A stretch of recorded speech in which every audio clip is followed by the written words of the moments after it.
1 year later, we are back once again with our friend Trey McBride, thanks to his go-to protein drink, Rockin' Protein. Trey, 111 receptions, so check, you got that done. 1,146 receiving yards, check, got that done. Not the 10 to 15 touchdowns, but that's all right. We'll talk about that in a second, but still, congratulations. You finished as the second best tight end in fantasy football, 15.6 fantasy points per game. You led all tight ends with a 29% target share. We always talk about this on the show. Targets are earned. Like, you don't just get targets. Targets are earned. You got selected to your first Pro Bowl this year as well. Congrats on that. So congratulations, Trey, on just a monster season. Yeah, thank you so much, man. Everything that we talked about last year kind of came into fruition, so it's very cool. Obviously, we got to get those touchdowns up a little bit, but just to be out there with Kyler, to have that connection that we have, it's very special, and I'm excited to see where we can take it.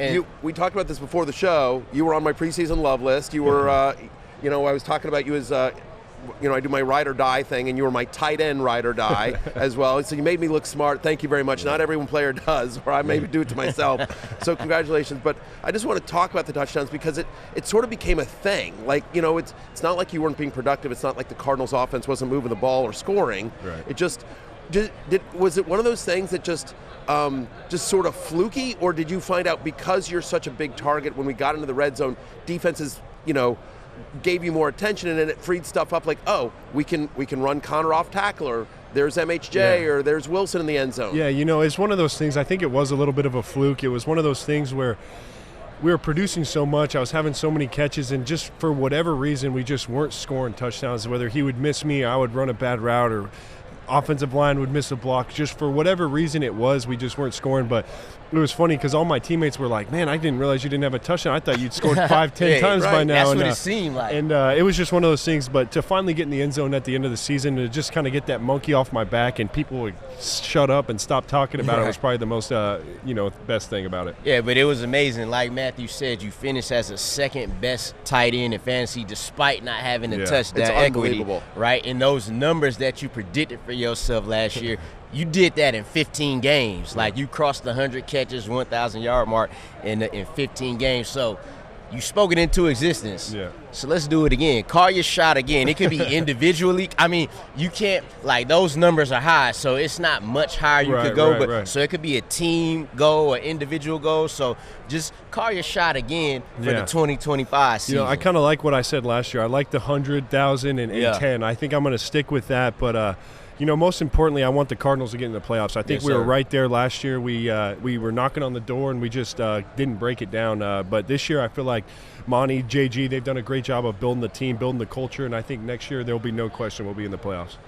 Yeah, I mean, you guys losing your offensive line coach. Not somebody that he was well respected in football circles, not somebody that was really well known publicly. He's now going to be the offensive coordinator in Dallas. What are the Cowboys getting? He's a great guy, a great coach, great. Everything about him is phenomenal. He's such a knowledgeable, knows how to, coach the guys, and our offensive line was we're losing a huge asset there, but I'm also excited for what they're going to bring in Justin Fry and what they've done already. So I'm excited for everything, but Cowboys are getting a good one, man. He's a great coach, and I think it's going to help their team tremendously. Yeah, so with players like yourself and a guy like Brock Bowers, first team All-Pro as a rookie, who y'all games are similar, right? So it's a kind of change of the guard at the position right now, because usually, perennially, it's Kelsey, Mark Andrews, but now guys like you and Brock Bowers are coming out. How would you describe just the landscape of the position right now? Yeah, those guys have done a great job of evolving the position, and Kittle, George, Travis, those guys have done a great job of growing this position, but it's, they're getting kind of towards the end of their career, and some of these younger guys, Sam Laporta, me, Brock, Tucker Kraft's another guy that's a young guy that's good, and I'm excited to see where we can take this thing, how we can take, what they've done and maybe take it to that next level again, and I'm excited to see what we can do. Brock's a stud, and we got a long career ahead of us. Do you go to tight end U? Have you been to tight end U? Yeah, absolutely, man. Just to get all those guys together, the camaraderie, to learn from those guys. It's such a fun weekend out there with George and Trav and those guys. All right, speaking of the tight end, you already mentioned Travis. Dallas Goedert on the other side on Sunday. Two really good ones. Tight ends, I think, are going to be an important part of this game. I've talked Travis, big game. He's always there. During the regular season, no team in the NFL gave up more receiving yards to the tight end than the Kansas City Chiefs. So Goddard, who's led the Eagles in receiving yards and receptions during their playoff run so far this year, I think he's going to be a big part of this game on Sunday. How do you expect those two guys in the tight end position to affect Sunday's game? Yeah, absolutely. I think it's going to be a huge effect in this game. I don't really care who wins in my opinion, but I want Dallas, I want Travis, I want both those guys to have 3 or 4 touchdowns, and I want the tight ends to eat have a great game. I think that'll be cool. But Dallas is a stud. I think he's going to be a huge part of why if the Eagles win, he'll be a huge part of that. Yeah, I know you said you don't care who wins. Who do you think wins? I'm kind of pulling for the Eagles just to see Saquon and Jalen Hurts and Dallas. Those guys get their first ring. Travis and Mahomes, they've been doing it for a few years. So maybe it's time to dethrone the king and let some other guys win. Yeah, maybe. I want the Chiefs to. Maybe. Well, listen, I'm a Washington fan. Yeah, I'm a diehard Washington fan. That's my team. So I don't want to see a division rival get there as well. But you guys played Washington. This is a selfish question. This is entirely for me, not for anyone else. But when you guys played Washington, what did you see in Jaden Daniels? Jaden's a stud, man. Just the poise he has as such a young quarterback. You don't see guys that young be as successful as he was. And, Cliff has done a great job of coaching him and putting him in position to be successful. But he's a tremendous quarterback. I think the sky's the limit for him, and I'm excited to see where he can take that organization. I am as well. But let's talk about another quarterback. I want to talk about your quarterback. All right.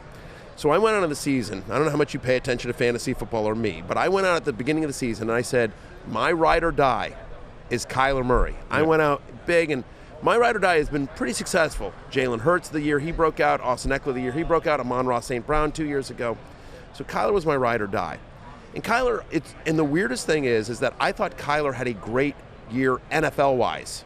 I thought, and you guys were right there, and I think the defense actually helped hurt you down the stretch a little bit in terms of your playoff chances here as well.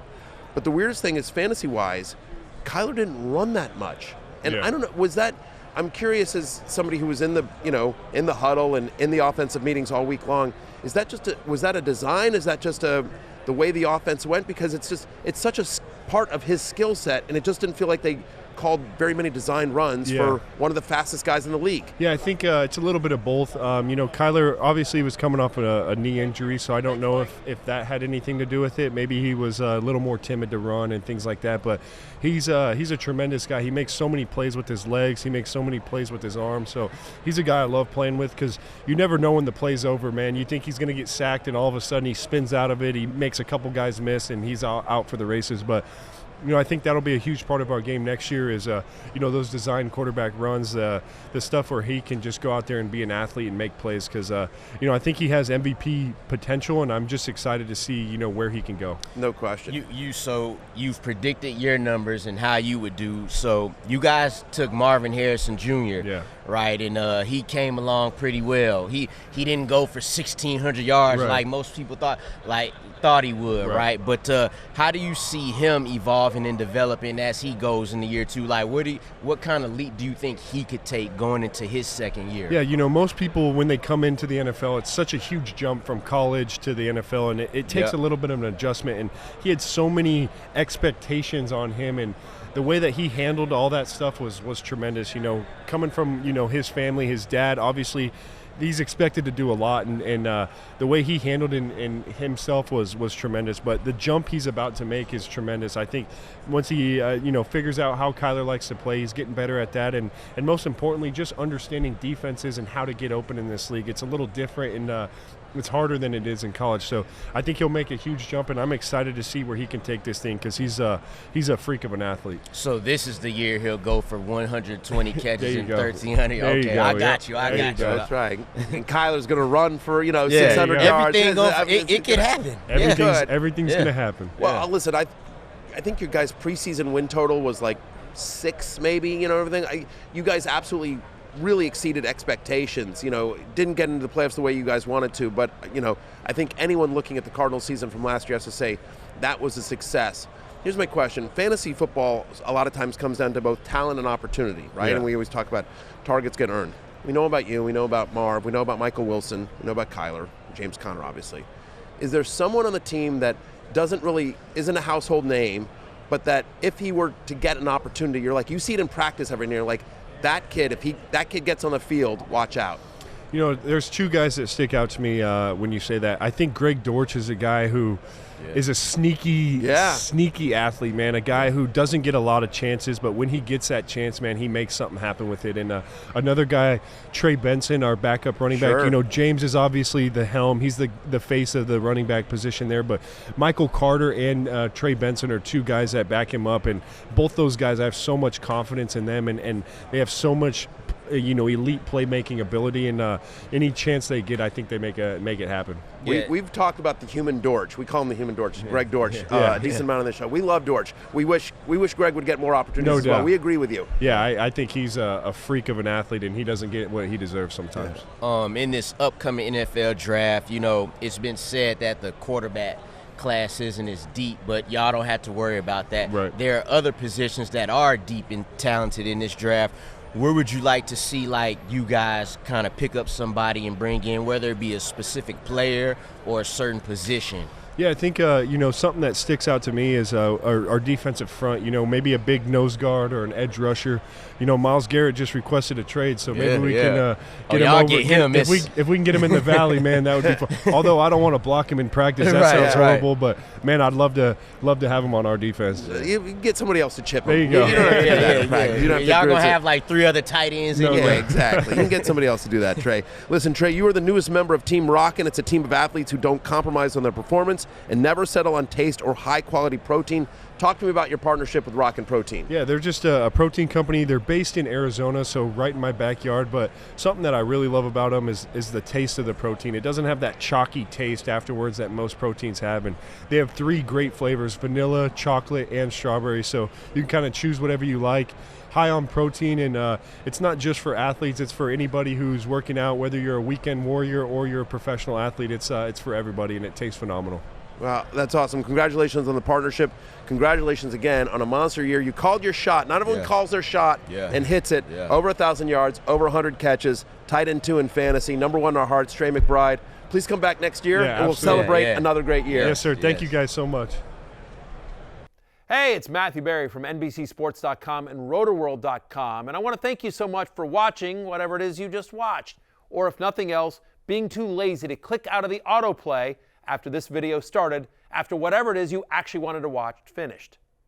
But now that you're here, I'd like to take a moment here to ask you respectfully now, okay? I'm asking you respectfully to subscribe to the NFL on NBC YouTube channel. You'll get the latest Roto-World fantasy news headlines, all sorts of great shows, including my own Fantasy Football Happy Hour. So go subscribe now. Again, I'm asking respectfully.